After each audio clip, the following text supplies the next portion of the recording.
Ladies and gents, as well as visual artist, performer, songwriter, and creative director, Justin Didion.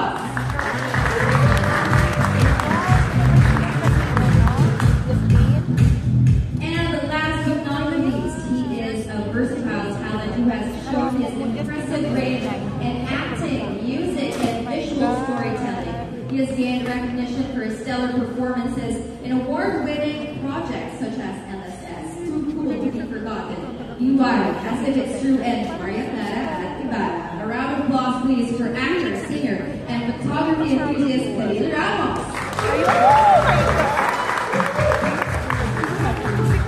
Ma'am ka, relax ma'am ka ah. Hello guys, Khalil, Justin, and Jello, kumusta naman kayo? How are all doing?